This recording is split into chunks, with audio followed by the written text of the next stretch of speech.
Good morning and welcome to Scotland Speaks at our usual time of 10 a.m. on a Saturday morning.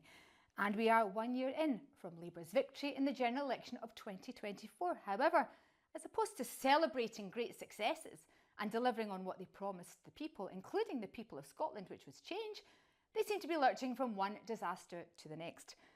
Well, in today's show, to discuss that with me is a former Labour Special Advisor, speechwriter to many Prime Ministers, Paul Sinclair, and we'll hear from him shortly.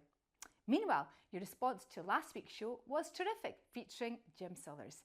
Here's some of what Jim Sillars had to say about the Nationalist campaign.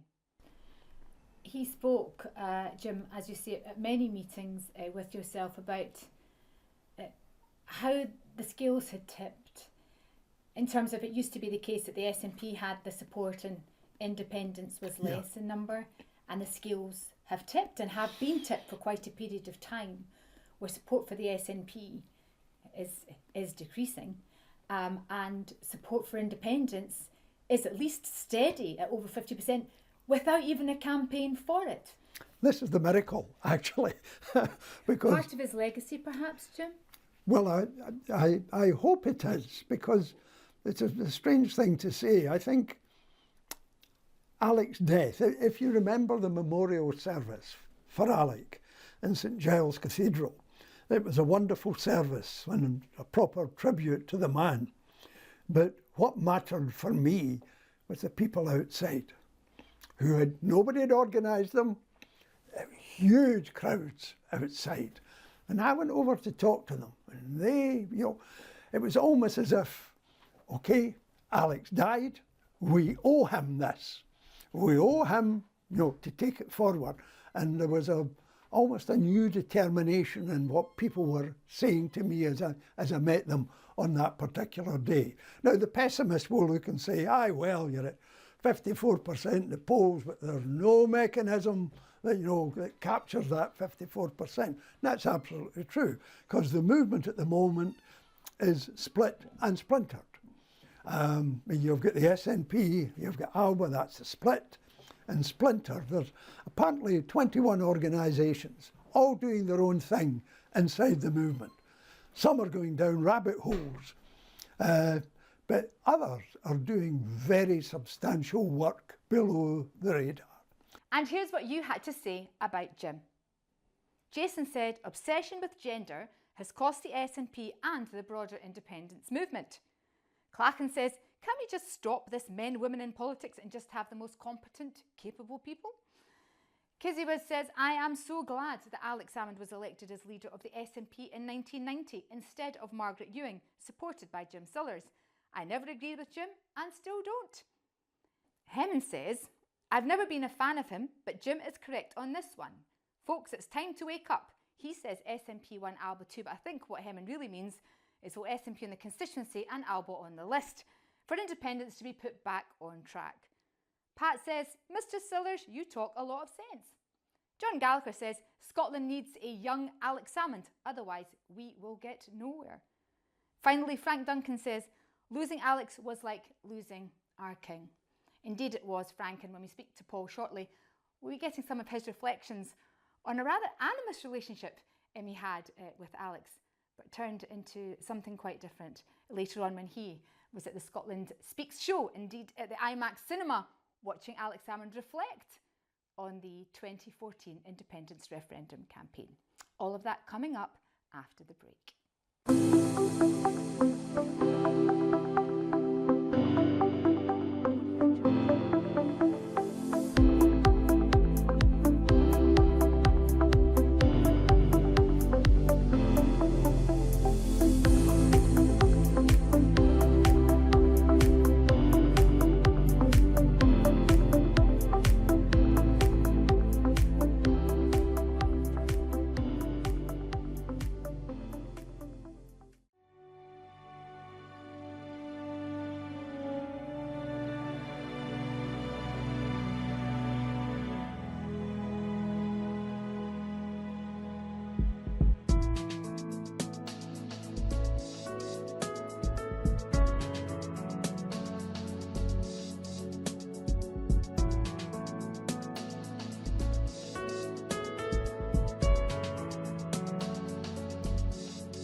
Welcome back to Scotland Speaks, where I'm delighted to be joined by Paul Sinclair. Paul, welcome to the show. Thank you. Now, in my lead-in to your interview, I said that you had been advisor to many Prime Ministers and indeed, of course, advised the Labour Party and Alistair Darling in the Better Together campaign of 2014. Tell us a bit about your career, because we are a year on from the Labour Party's victory of last year, and we're going to examine a bit about where they stand today. Well, I was political editor of the Daily Record for many years before I went into government. Worked for Douglas Alexander under Tony Blair and worked for Tony. I had the pleasure of working for Gordon Brown, and then worked for Joanne Lamont, who I think is one of the greatest and underrated leaders of the Scottish Labour Party, who held it together in a very difficult time against Alex after the landslide of 2011. And I indeed helped Alistair Darling in the Better campaign and role-played Alec, actually, as we prepared debates. And that's very interesting, of course. So this was in the run-up to the 2014, the big debates we had on BBC and STV, and indeed. Alex similarly in another place was having people role-play Alistair Darling. Did you do a good impression? I mean, were you able to judge the points that Alex might make to Alistair in those debates? And what about the currency one when he finally nailed Alistair Darling on the use of the pound?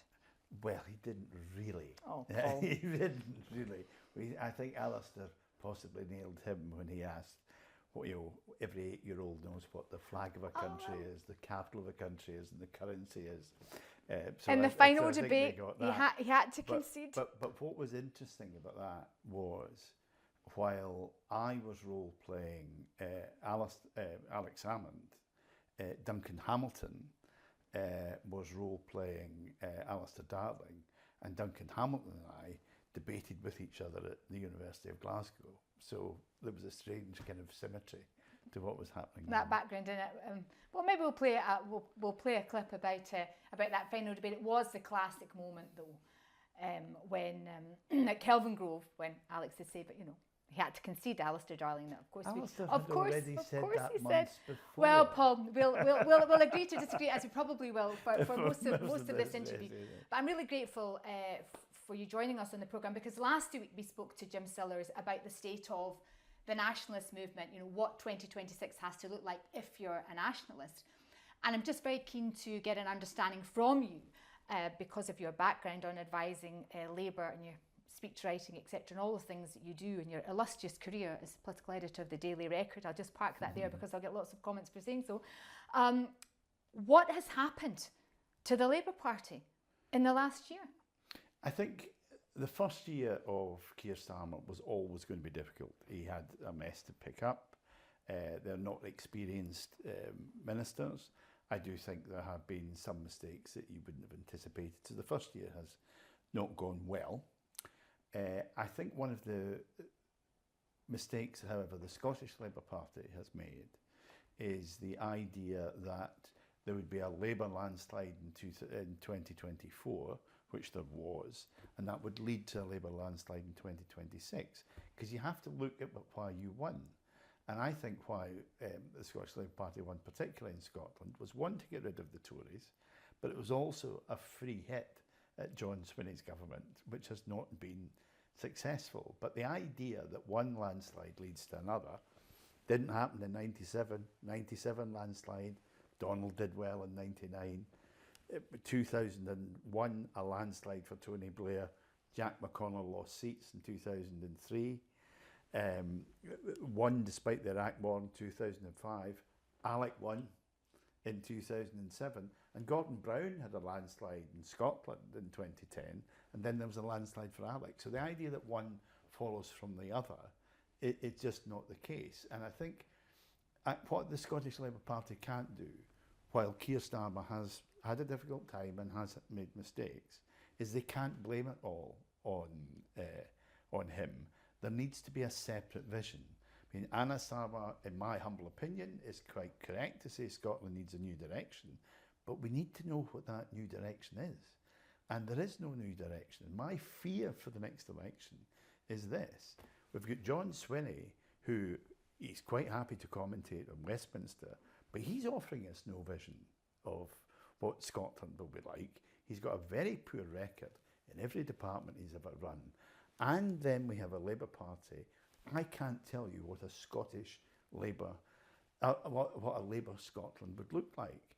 And at the same time, what we have is that the rise of reform, which really I would refer to as the spittoon of Scottish politics. It's where people just express their contempt for the two big parties. That we will end up with a parliament where, I mean, John Swinney has always bled votes for the SNP. He's never put votes on. He's always lost them. You then have a Labour Party that will not, in my opinion, I hope they're big enough, but in my opinion, at the moment, don't look like they'll be big enough to form a government. And we're then going to end up with pretty well an ungovernable parliament. You know, in 2007, Alex Salmond performed miracles, only one seat ahead of Labour. He managed it very well, but he also had the advantage of a Conservative Party that wanted to keep Labour out, so he could do those deals. I don't think John Swinney has got anything like those skills. I don't think the Tory party will be like that at this time. I really wonder if I was predicting now, and you shouldn't make predictions like this, but whether that parliament would actually last a full 5 years. Well, that's rather an interesting statement to make. But before we come on to the Scottish Parliament and those elections and the participation of varying parties in it, I don't want to leave Westminster just yet, because it is a year since that victory. And we've seen backbench revolts, we've seen Labour MPs becoming independents because they are voting over a number of policies or lack of vision from Keir Starmer, most recently around the welfare legislation. To save his position, Keir Starmer is a weakened man now. He had to roll back on some of the changes that he wanted to implement. How can a government fall so quickly, a party fall so quickly and lose the support of many of its MPs in such a short space of time? Well, having won the landslide, they very quickly asserted that there would be a two-term Labour government and this was a 10-year project. And I have to say, it's looked like the last year of a 10-year project, no, the first year of a 10-year project. They made many mistakes. Every Chancellor, since Gordon Brown brought in the winter fuel allowance, every Chancellor, including Alistair Darling, was told by Treasury officials to scrap it. George Osborne was told to scrap it. Jeremy Hunt was told to scrap it. Only Rachel Reeves has followed that, and it was a big, big, big mistake. And you can only hope that they regroup. And one of the things that I find interesting, because I actually think the Parliamentary Labour Party is one of the most talented parliamentary parties of my experience, but they aren't people who gave up careers to be one-term MPs. And I think that's one of the reasons why you're seeing quite a lot of anger. I was surprised at the amount of anger we've seen in the last couple of debates, not just the opposition, but the anger of it. And I think that's going to be a very, very difficult thing for Keir Starmer to contain, because what he now needs to do is reassert himself by doing something radical, but it's going to have to be something radical that he has the entire support of his PLP. It's not like the days of Tony Blair, where people realised that Blair had got them elected and therefore followed when some of the things they disagreed with. He's not got that dynamic now. So the next few months and the next year are going to be very difficult for him. But Paul, the words dynamic and Keir Starmer don't necessarily sit very well together, in fact, at all. What is he going to have to do to change course? Because, as you'd already said, Anas was, perhaps incorrectly, but now perhaps he needs to have a change of direction himself, was relying on the victory in 2024 to help him in 2026. And the people of Scotland, Paul, if you knock doors like we do in the Labour Party, we talk to people, they're really angry because they were asked to vote Labour for change and things would be different. And all they see are policies that seem a million miles away from the Labour Party they thought they were voting for. And certainly the Labour Party moving away from its roots, historic roots in Scotland in terms of policy. Well, there needs to be a bit of soul about the Labour Party. I'm a Labour Party member. It's emotional. I joined on my 15th birthday, that you could, although my membership has not been continuous. But he needs to show a bit of passion. I mean, one of the things that I thought was a mistake was, and when you say he lacks charisma, well, nobody lacked charisma like Clement Attlee did, and he was a remarkable Prime Minister. And nobody had a debt situation like Clement Attlee did, much worse than the debt situation we have now. So for him to set up the National Health Service in the 1940s in 3 years, and for the current government to say it's going to take 10 years to reform the NHS in England, I think is a big mistake. We need to remind people why people voted Labour.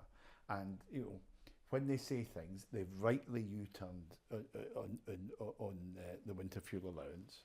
I suspect they're going to U-turn on the two-child cap.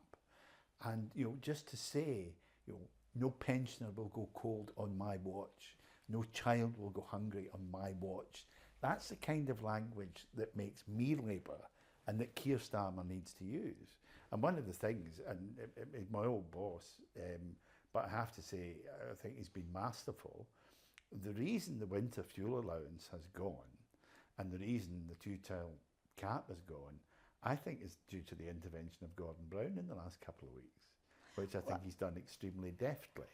And I think if Keir Starmer learns from that kind of thing and just tells us why he's Labour, he might just get a little of the benefit of the doubt. I would like to suggest that it was down in no small part to the two Scottish pensioners, the Fannings, who were brave enough to challenge the winter fuel allowance, challenge both UK and Scottish government ministers in that respect. It's certainly when it felt like nothing was going to happen and it was not going to be restored, it took. And, you know, elder members of the public talking about the impact on them and the lack of assessments, equality impact assessments, which would disproportionately affect specifically certain pensioners. They're advocating that position from a personal perspective is really important, and it was embarrassing for both governments, I would say. I wouldn't disagree with you, and I think one of the problems that we live in is instead of leadership, we have commentary. You know, Keir Starmer commentates on what the Tory government used to do. Well, we kicked the Tory government out a year ago. Indeed. You can't just keep on commentating on them.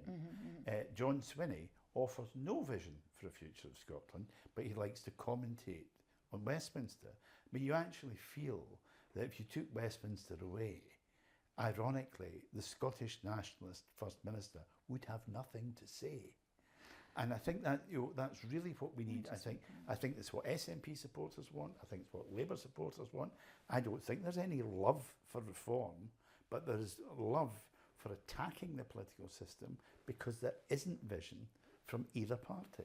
Well, Paul, I'd be quite happy to be in an independent Scotland where it didn't matter what the Westminster Parliament said because we wouldn't have to comment on it at all. We'd be busy keeping our own house in order. But before we leave Westminster and move to Scotland, because I do want to get onto Scottish politics, you'd said that Keir Starmer was acting like he was in the final year of his second term.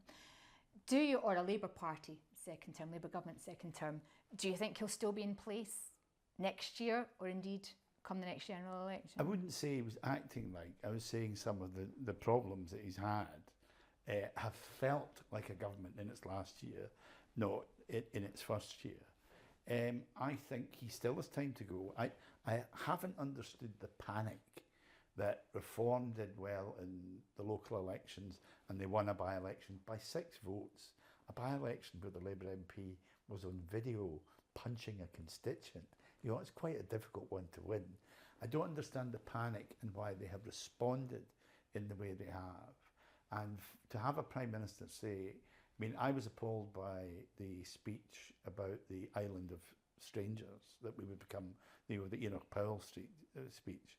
Now, if you actually look back at the Enoch Powell speech, which was horrific, but if you look back at it, there was at least an argument to it. There was no argument to the Prime Ministers, and for the Prime Minister to say he hadn't really thought about it before he said a phrase like that, that act has got to change hugely. And I think one of the things, we live in an era of, which I think is wrong, and I say this as somebody who used to be a special advisor, We live in an era of the super advisor like Dominic Cummings, and now we have Morgan McSweeney. But Morgan McSweeney, he's doing the job of 7 or 8 people in terms of what certainly the Tony Blair administration was, or Gordon Brown's administration was. That's not sustainable. So I'm not attacking Morgan McSweeney for anything that he's done, but number 10 needs to have a proper machine if Keir Starmer's going to turn things around. And speaking of special advisors, you know, the SNP machine, the Scottish Government seemed to have a number of special advisors. Would you say that the taxpayer was getting their money's worth? Do you think any one of them is doing the job of 7, as you say Morgan McSweeney is? I don't think they are getting it. And I think there's, I mean, apart from the First Minister's Chief of Staff, who, as far as I can find out, is very good at redacting documents rather than actually creating policy. I think that's his main role. The other thing I find very odd is that every special advisor in the Scottish Government works to the First Minister. Now, at UK level, every cabinet minister has 2 special advisors who work to them, and that improves them and their delivery and everything else. So if you look at, for example, Neil Gray, who in my opinion is making a complete hash of the health service, although he's not the first to do that, surely he should have a couple of people backing him, making sure he's on top of it, rather than have a team that's entirely reliant on the First Minister and would appear, in my view, not to be delivering for anybody. Well, I'm not sure if on staff we may have people in that capacity, although not termed special advisors as such, but that moves us on to the Scottish Parliament and the state of the Scottish Parliament, the state of debate in the Scottish Parliament, which I think we should discuss. And you mentioned Joanne Lamont, and I think we should, regardless of political differences, I think it's important to say that the important role that she had in the single sex space argument for women, because she spoke up many years ago and has been very consistent in that argument for retaining single sex spaces, and deserves, I think, credit for that. Well, my feel, she certainly does, and she has stood up, as she stood up to Alec very well, when in those days we feared, after the landslide of 2011, that the momentum of the SNP would sweep them to victory in the referendum. And I think she played a huge part that is underestimated in trying to stop that momentum. But at the same time, apart from the when she came to the not genetically programmed argument, Paul, which I'm sure you didn't write for her. We'll leave that to one side.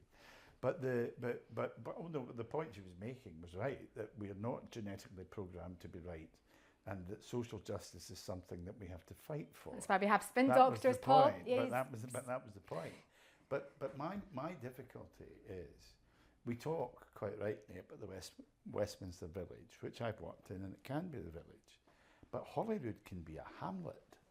The idea, the Gender Recognition Bill did not represent the views of the people of Scotland, yet MSPs all united, rather like a student union behind it, and you'd have thought they'd ended apartheid or something.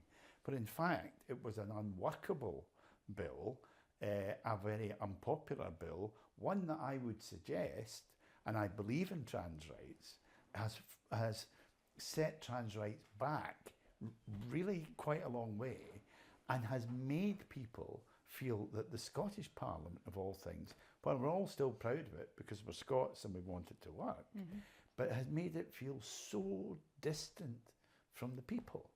And I'm very refreshed and rather inspired by the fact that Fergus Ewing has decided, one, to stand again because he could quite easily retire.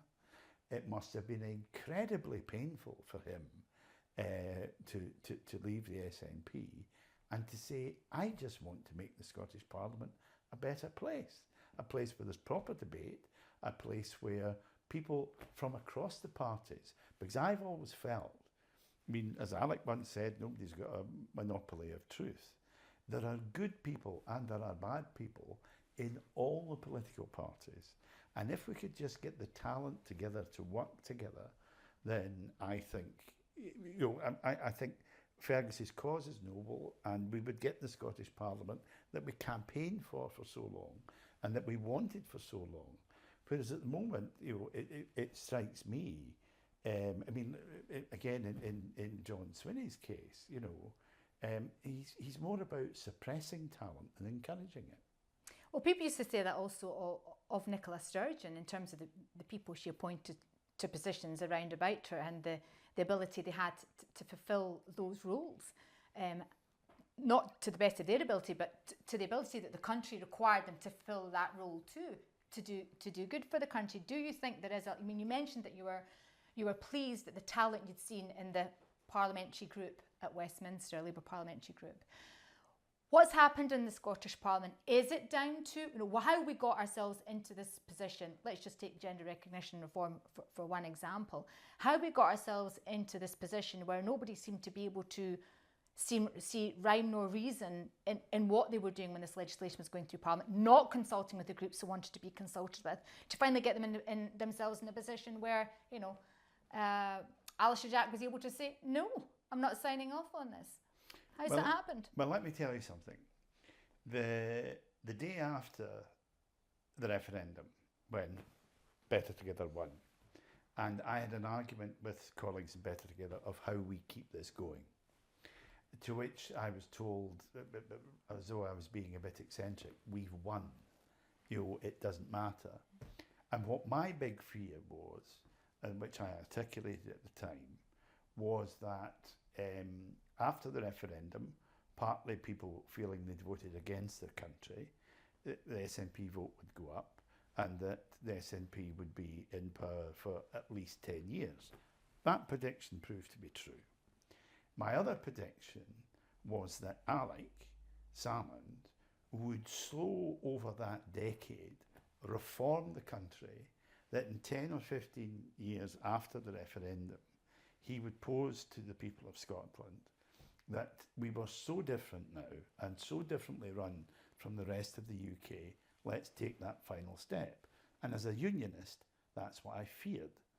What I did not anticipate was, one, that Alec would resign the day after, which he saw as an honourable thing. I think that's quite quixotic. I think he could have saved. But looking back on it as a unionist, I'm quite glad he did.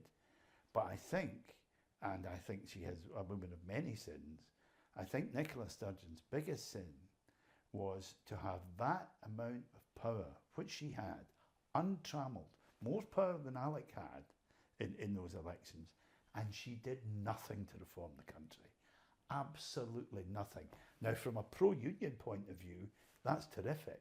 From a pro-Scottish point of view, because I might be pro-union, but I'm pro-Scottish first, it's been a disaster for the country, which is why she indulged herself in things like the Named Persons Act, the Gender Recognition Act, judge her by how she would, the attainment gap, and how she would close it, and she didn't.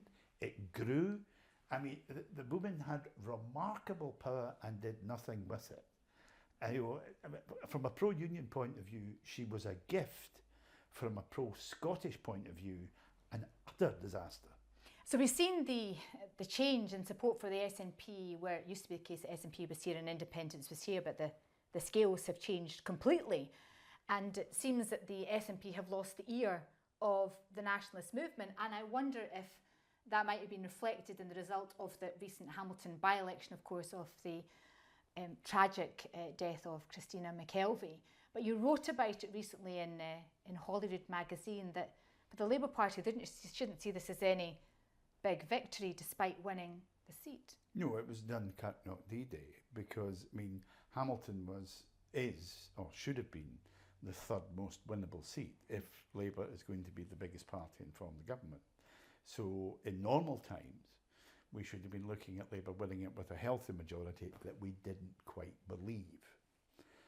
Now, instead, what happened was they got 8,500 promises, and for the first time in by-election history, those promises turned into real votes, and they were very pleased with that. But the fact of the matter is, when all three parties went into that hall to see the count after 10 o'clock, none of them had an idea where they were. Labour were hoping to come second. They didn't know they'd won.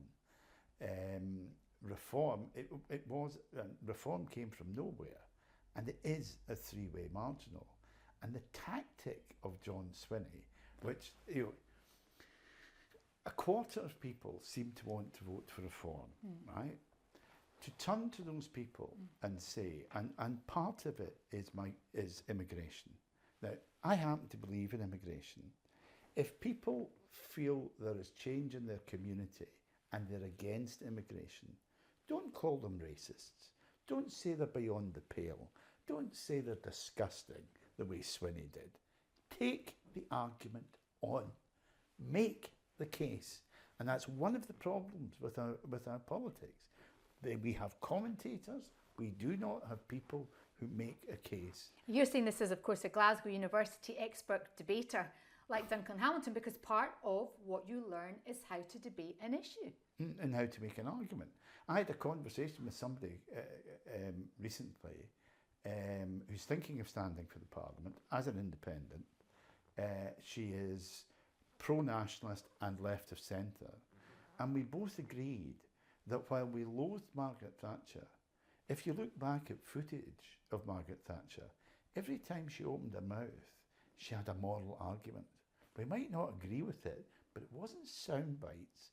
It was a moral argument of how the world should be. I honestly think, and I think one of the reasons why people are slipping off to parties like Reform, is we do not have somebody, and this is a role that John Swinney should be fulfilling, Anna Salmond should be filling, anybody who wants to lead a party should be filling. They should be telling us their idea of what Scotland should be like as a nation, and nobody's doing that. And from a Labour Party perspective, who are they fearing most in the 2026 elections? Who's their main competitor? Is it Reform, or is it SNP, or should I say, a united independence movement? Well, there's a couple of things about that. I don't know who they particularly worry about. I think there is sadly a complacency in the Scottish Labour Party that it's just going to come their way. And I don't necessarily think it will. Certainly, it's 12 months out, so let's not make, or less than 12 months out, but let's not make predictions like that. By now, they need to be setting out what their vision of Scotland is. Because if we end up with a John Swinney, who, as I've said before, he bleeds votes for the SNP. He is part of what I call the Scottish senility system in politics, in that he's never actually achieved anything in any of the departments that he's been in, but he's just been bland enough to last for 20 or 30 years. Now, if we go into an election with that, and we don't have a clear vision of a Labour Party, and the Labour Party's slogan is merely new direction without explaining what that new direction is, then people are going to vote Reform, and we're going to have an unworkable Parliament. Let's move from non-achievers to achievers. And Alex, you already mentioned, Paul, as a unionist, you were pleased when he resigned, although he didn't have to. And I think in later days, you recall that he'd previously said he didn't regret doing that because he did it for all of the right and honourable reasons, as he thought a politician should do at that time. But on reflection and looking at things that had happened, I know he'd said in later days that he wished he hadn't done that. He very cheekily invited you, despite your checkered history, which no doubt you'll allude to, invited you to the 10th anniversary of the independence referendum, which we held in the IMAX cinema in Glasgow.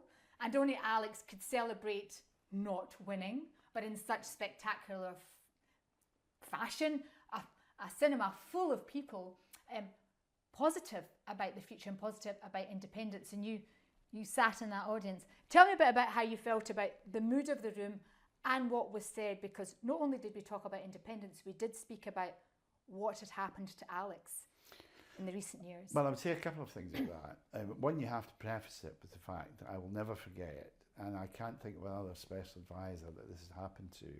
I do remember Alec naming me 5 times at First Minister's questions, you must have got to. And not in the most positive of ways. So it was a strange thing. I think it was remarkable that evening to fill the IMAX with people paying at least £20 a head, 1,000 people, to celebrate the defeat. One of the things I found quite interesting about it was how people were so committed still to independence, but did not believe in the SNP or that it would deliver it. And I think that is, you know, one of the big problems that I have. The other thing, talking about Alec, I find it rather remarkable that Nicola Sturgeon can, on one level, describe him as the least sexist man she's ever met, a man without a sexist bone in his body, and how shocked she was about the allegations against him, and then couldn't find herself to celebrate when he was found not guilty. And I think for a First Minister to go to his grave alleging, in my opinion, with some evidence, that there was a conspiracy against him, and for the opposition not to pick that up, I think is a curious failure of our democracy. Because if the same thing had happened to Boris Johnson, I think Keir Starmer and the Labour Party might just have picked it up. And by the same token, I would suggest that if Nicola Sturgeon has not been charged as her husband has been charged, I know we must be very careful with this, but one of two things have happened. Only one of two things can have happened. Either the Crown Office have bottled it, or the Police Scotland, wrongly harassed a First Minister for 2.5 years. Either of those things must surely be investigated. Otherwise, people are not going to have faith in our institutions and our democracy. Alex famously said at the Scottish Parliament inquiry into the actions of Nicola Sturgeon's government and investigations into him, that it wasn't institutions that had failed themselves, but it was the leadership in those institutions that had failed. Would you agree with that analysis? Let me put it a slightly different way. I've had the privilege to work very, very closely with politicians, a number of them, with 2 Prime Ministers, Cabinet Ministers. And in that privileged role, you know people's peccadillos, what their eccentricities are. They are intimate relations. For Nicola Sturgeon and John Swinney to have pled ignorance, I find, if there was any truth in the allegations against Alec, I find that unbelievable. Unbelievable that they could work so closely with him and not notice. And if those allegations were correct, you can only presume that some of his colleagues aided and abetted them.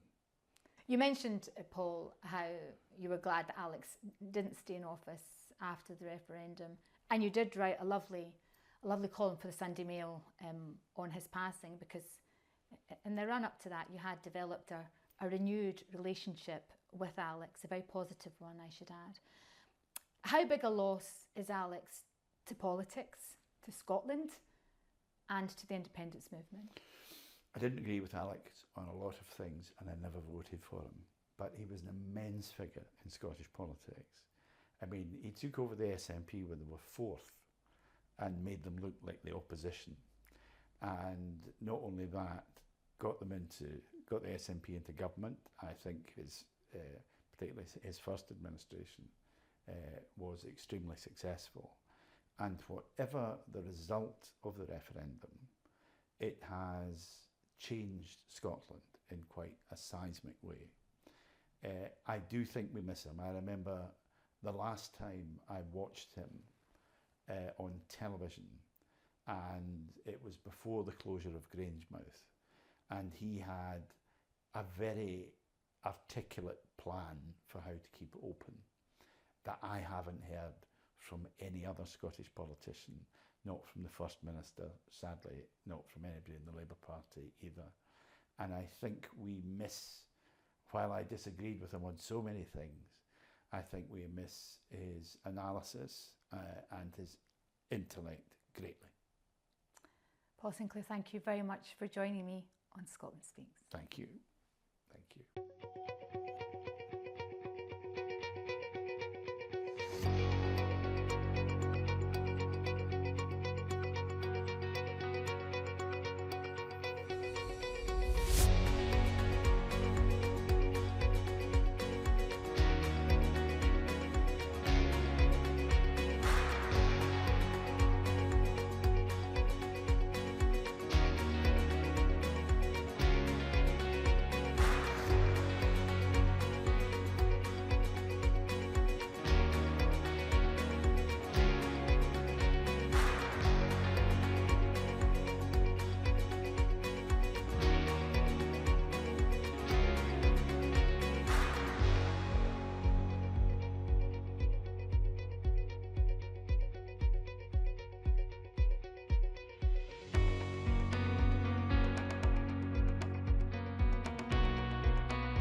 Water is life, but not all water is equal. Our water ionizer restructures and alkalizes water for optimum hydration and detoxification, recreating the planet's ultimate water sources, found in lightning-struck lakes and newly melted icebergs. H2 Pure Source. Change your water. Change your life.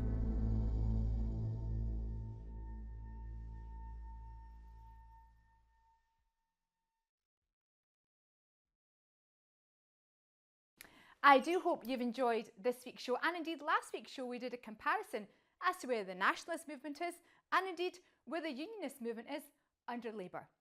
With that, we're going to take a few weeks off for the summer and look forward to seeing you afterwards. Meanwhile, take good care of yourselves and remember, it's List Vote Alba in the 2026 elections, and also remember that next year's election must be the independence election. So we'll close that in two videos, one featuring Neil Hanvey on why next year must be the independence election, and the other featuring Christina Hendry on why it has to be List Vote Alba. See you soon. Bye-bye for now. Do you want Scotland to be an independent country? Well, listen to this. Scotland doesn't need permission to choose independence. In 2022, the UK Supreme Court ruled that the Scottish Parliament couldn't hold an independence referendum, not even an advisory one. Why? Because even a non-binding vote on independence carries far too much democratic power. If the people of Scotland vote for independence, the world will expect it to be delivered. So here's the strategy. We don't need to ask for another independence referendum. We use the 2026 election as a direct vote for independence. One vote, one parliament, one mandate to take Scotland forward. Let's put Scotland first and take our future into our own hands. Here's a secret the Unionists don't want you to know. In the Scottish Parliament elections, you get two votes. One for your constituency MSP and one for your regional list MSPs. The SNP win so many constituencies, they struggle to win any of the list seats. In 2021, the SNP got over 1 million votes on the regional list, but this returned just 2 MSPs. If all of these votes had gone to the Alba Party instead, this would have returned 30 independent supporting Alba MSPs, and the number of unionist MSPs would have been cut in half. Use your vote wisely. Vote Alba on the regional list.